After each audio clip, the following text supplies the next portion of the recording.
Welcome back to the race car graveyard. We're gonna be going through a lot of stuff. So as you guys know, if you haven't seen the last few videos, I did just recently pick up this C6 Corvette. The only thing that is done to the entire car is what I thought to be a full Corsa exhaust, but unfortunately I learned that it is just a muffler delete with Corsa tips on there. Anyways though, on the way home, this car basically, something happened on it. The transmission went out, locked up, torque tube broke. I'm not exactly sure yet. We're not going to be able to know until we get the car up on a lift, which normally wouldn't be a huge issue being that I've got 2 lifts here. But in order to pull the transmission out of these cars, being that it is a transaxle car, we actually cannot use the 4-post lift here because we've got to take the entire rear cradle and everything out. And I know what you're thinking, well, you've got a 2-post lift, why don't you just put it on the 2-post lift? Yeah, I know. The Mustang, as you guys know, it really didn't officially completely blow up, but it was on its very last leg. So I pulled it while it still had a little bit of life in it, so that way we could reuse it in another build and not destroy that entire stock engine. So we've got the built block over there, which we're still waiting on a ton of engine parts for,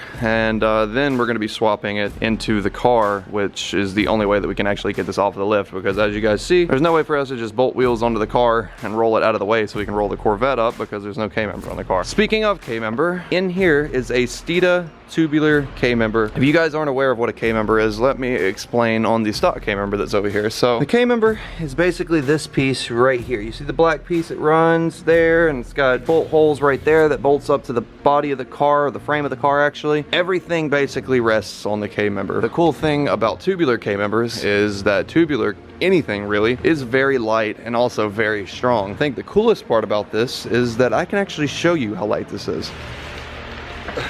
I'm joking. Look at this.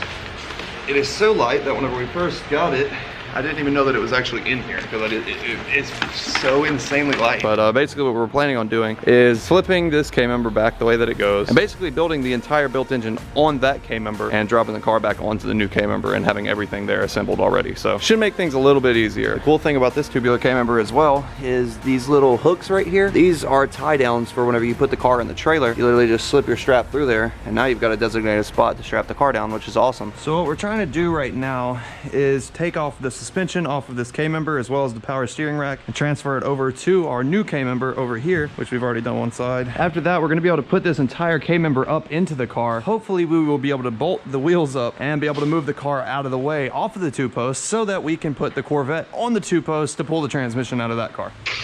Hello. Hey, Denial. What's up? Hey, what are y'all doing? Are y'all busy? I mean, working. Depends on I could really use you, Rob, and possibly Nick's help. We just kind of need some manpower to lift something. Okay, like an engine? Kinda like that, yeah. Kinda. Have you tried grabbing it by the headers yet? Yeah. Well, it's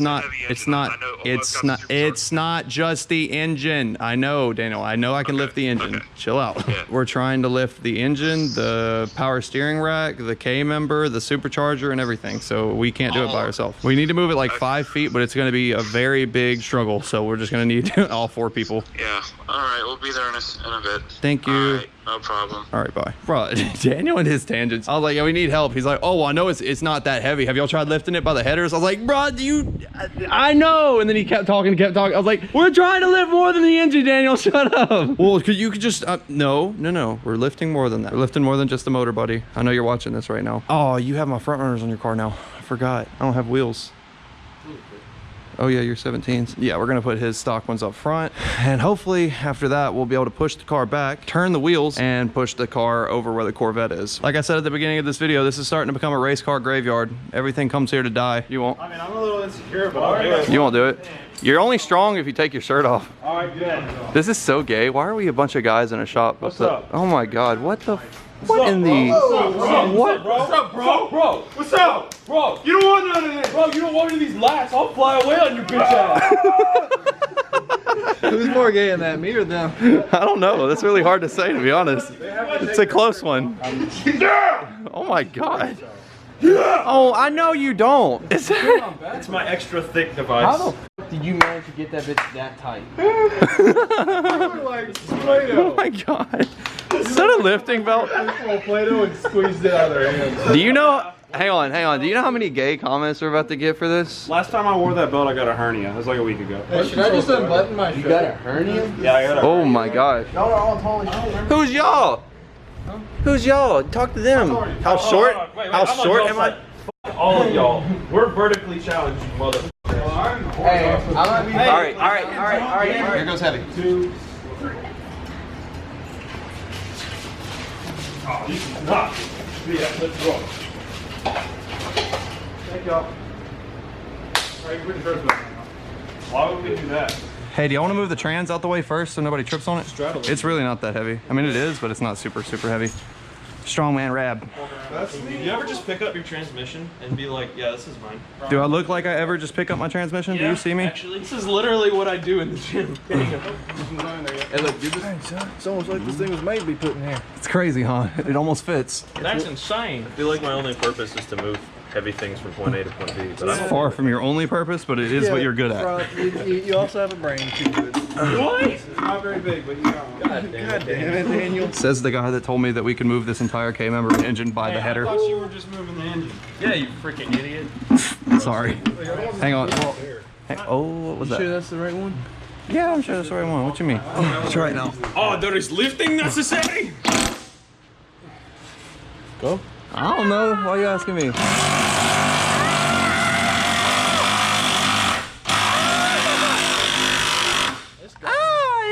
I don't know if that's supposed to be like that. You used the 1/2 inch to get them out and they almost wouldn't. Oh yeah, that's right. Yeah, it took the Milwaukee to get Yeah, y'all can let those strut towers go. Where'd you get that snap-on from? Weenie Hut Juniors? Y'all want to pull a Corvette trans tonight? I'm joking, you don't have to, but if you want to come hang out, you're welcome to. So check it out. We've got the K-member up in the car now. If you notice now, the tubes and everything allow for very easy access to everything. And also, check this out. Right here is our new tie-down points now that we got this K-member instead of having to find a place. So it's pretty cool, actually. Harry's under there tightening up the remaining suspension components. After that, we've got to take the shock towers, rotate them up, stab them up into the holes, tighten the nuts on top, and we can put wheels on it and hopefully move it out of the way and we'll be good. Thank y'all. Bye. Bye. Oh, I'll see you later, Dante. Bye, Donald. I'll talk to you later. Say hey to yourself in the video. I know you're going to be editing it. Hi, Daniel. Oh, that's so cute. Almost. There he goes. All right, hold it. EcoBoost wheels on the Mustang. We'll have you together soon, I promise. Oh, you know what's gonna be exciting though? This is gonna be the first time to see the bead locks on the ground with the car. I'm so excited for the day that everything is done. We need to name this car. I don't know what to name it though. Woo! That thing looks good. All right, we're gonna have to go really slow though. So this is funny. All right, straight.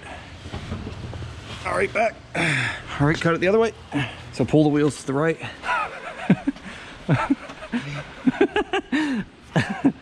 Your wheel keeps by. There it goes. All right, there we go.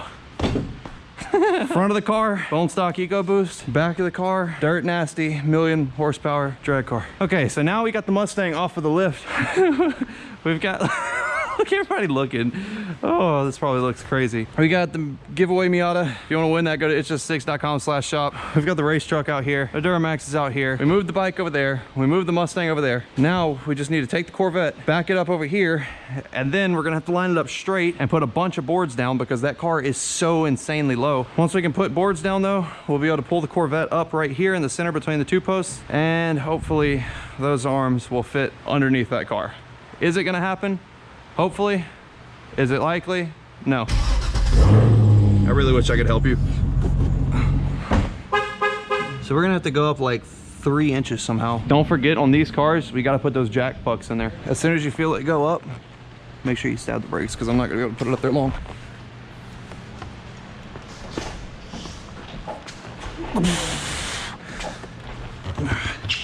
All right, here it comes. You ready? Yep. Oh, I got 1,000 foot-pounds torque right now.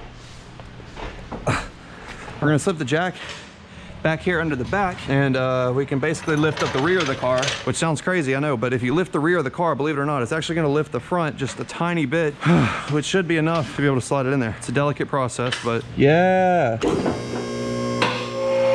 thing's clean. Is it? Fuck yeah, look, there's no oil anywhere. There's a little tiny smidge right there on that bolt. Yeah, you're right, honestly. It actually looks great. There's not even any oil from the front main seal at all. Your ARP crank bolt, dog. Oh yeah, so the previous owner of the car, a problem that these Corvettes have, like we talked about. Look at the belt coming off. Yep. Oh my God, that's why it's been squeaking. So anyways, the problem that a lot of these Corvettes have from factory, kind of like a defect, is that the crank pulleys, the OEM crank pulleys and the crank bolts tend to come loose, and the bolt will actually vibrate and work itself all the way out, or the crank will end up wallowing itself and it will start wobbling really bad. And so the guy that I bought the car from told me, he was like, oh, don't worry, we put an ARP crank bolt in there. Well, now that we got the car in the air, somebody lied, whether it was the mechanic that lied to him that he got it done at, or Look at this line. This is belt. oh yeah, the belt jumped a rib and the back belt is missing. Holy shit. The back belt's shredded. What the what in the hell? And what is this? What is this? This thing here is interesting. So everything underneath it, I was kind of worried about front end collision stuff because it looked like the bumper is just a tad shade different, but You see, look at that. See that? Look at this side, the top. god damn it. You see it snapped off? Yo, And it's still holding up on the front. it's because it's been dragging from being so low. If this had gotten in a wreck in the front, all this would be so bent up. But because it's this lightweight aluminum and it's been TIG welded up there, I guarantee you that TIG weld broke off up there because it was scraping. The same thing happened to my last Corvette. And I want to bet that the reason that he put this thing on right here is because it was scraping so bad underneath. Everything else looks really clean. This is a bone stock car, like I said. This is completely unmolested. So it does still have the stock catalytic converters, which is wild. 130,000 mile Corvette C6 still has catalytic converters. That is never found. Stock H pipe too. Yeah. Corsa, if you're watching this, send me a double helix X pipe and some long tube and a full exhaust, because check this out. The guy said, oh yeah, it's got a Corsa catback. Check out these Corsa tips. They're black chrome, just like I have on the Mustang. So they're super, super nice exhaust, except for it doesn't even have the exhaust. They literally just got the tips and made a wannabe looking Corsa exhaust. That is very tacky and very cheap. Yet something else that I was lied to about the car, but no big deal. So what we're gonna have to do with this thing is we are going to have to drop this rear cradle. We're gonna have to drop basically everything. We're gonna have to get the wires untucked from it. We're gonna have to disconnect the brake lines, pull the axles, pull the wheels, the spindles, all that stuff off of the cradle, and then we're gonna drop the cradle down. The thing about this is that it's very, very heavy because this is actually a transaxle. This is a T56 transaxle that comes in these C6 Corvettes. And the trans portion of it is right here. Now, the weird thing about this car is that the clutch is actually right here and the transmission is back here. And the way that they did that is using this torque tube, which is between the bell housing portion where the clutch is actually at. And there's a torque tube in the middle, which is essentially a long, really weird drive shaft that goes all the way to the back here to the transmission where it meets back up. And that is what I believe broke on this car. But unfortunately, the only way to get to it is by pulling off the rear cradle, pulling the trans, pulling the diff, pulling the torque tube, and sliding it out of the clutch up there and lowering everything to the ground. So that is going to be our next mission. We're going to be pulling the transmission, the rear diff, the torque tube, pulling everything out of the car in order to get inside of there and check out and see what broke. I've obviously got no idea what broke because, well, yeah, it's kind of obvious. You can't see anything wrong. My guess is going to be that one of the bolts backed off inside of the torque tube because of harmonic vibrations over the years. Obviously, this car is almost 15 years old now, and eventually it backs out enough to where the entire torque tube just breaks loose and makes a crazy crunching noise, and that is exactly what we heard. So if I had to put an educated guess on what is going on with this car, that is going to be my guess. My guess is that either A, the coupler on the torque tube let go, or B, the bolts backed out of the torque tube coupler and is completely messed up. But it is interesting though that in reverse the car will still drive, sort of, but it just makes a bunch of crazy noise, but will not go forward in first, second, third, fourth, fifth, or sixth. So anyways guys, that is probably going to be a wrap for today's video. Corvette is up on the lift. We finally got that up there. We're going to be taking the transmission and everything out of the car next video. I've got to pull so many vehicles back in here. They're everywhere, but we also finally got the Mustang on the ground and ready to go. Well, not really ready to go, but we got the K-member in the car, which is honestly like a huge achievement that we got the new K-member in. We got the suspension put on the new K-member, so it is able to actually roll now, which is cool. We still have to unwrap this engine and assemble it. Once we get it assembled though, it's gonna be really plain and easy. We're just gonna drop this subframe down, not subframe, the K-member down, and we're gonna assemble the engine on the K-member and then lower the car down onto the K-member, tighten everything up, and the car is gonna be freaking ready to go. So we're getting really close, really close. Hopefully within the next like 2 weeks, just give me 2 weeks, and I'm gonna hopefully be able to have this car completely wrapped up, and then I've got so many exciting news for you guys.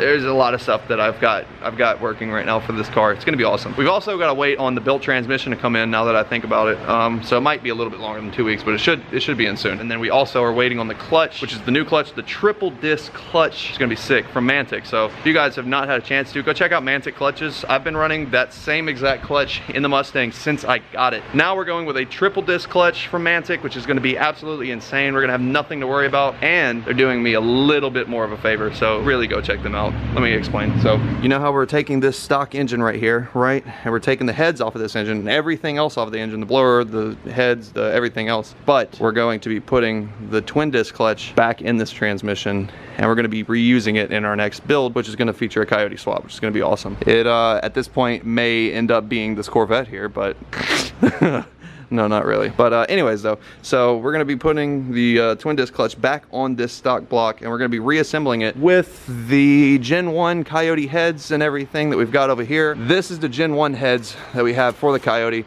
The intake manifold, valve covers up there. We've got the timing cover right here, and all the pulleys and everything down there in the boxes, the cams, all that good stuff, all ready to go. So we're gonna be assembling our second Coyote engine, which is gonna be a stock Coyote, but obviously the stock Coyote has been holding up to 1,000 horsepower forever now. So if we turn it down to, like, let's say 500 or 600 horsepower, and we put it in a, you know, a cool little car that I'm not gonna tell you guys about yet, then obviously it's gonna be pretty damn fast still. We're gonna have something hopefully sitting up top right here, and then we're gonna be putting the super strong 2,000 horsepower built block into the Mustang, paired up with a very, very nice stage 3 Ben Calimer MT82 transmission. So this thing is going to be an absolute beast. It's really nice to be able to see plans coming together. I've been working on all this stuff forever now. Seems like this, like we bought the heads, I don't even know, the Coyote stuff, components probably 3 months ago. I bought the block for that engine last October, I believe. So it's almost been a year that I've had that engine. I've been running on this stock trans. I've had all this stuff in mind for so long. So I'm glad to see it all finally tying together. It's going to be great. It's going to be absolutely sick. So we're going to get to moving these vehicles back in here and getting everything tucked up. And yeah, so make sure you guys tune in for the next video where we pull the trans, the torque tube, and everything out of the Corvette. This is the first time that I've ever really worked on a Corvette. Same thing with Harry. He's very familiar with LS stuff, but this is both of our first times pulling a torque tube, a rear diff, well, a transaxle, and everything out of a car like this. So it's going to be really interesting, I think. So anyways, guys, thank you so much for watching. Make sure you hit that subscribe button down below, drop a like on this video, and I will see you guys next video. I'm all alone again, out of my own again, running from home again. You always telling me you can do better, shut up and show me then. I don't got time for this, I laid on the line for this, told you in confidence, all of my secrets and all of my woes, you took all of my soul.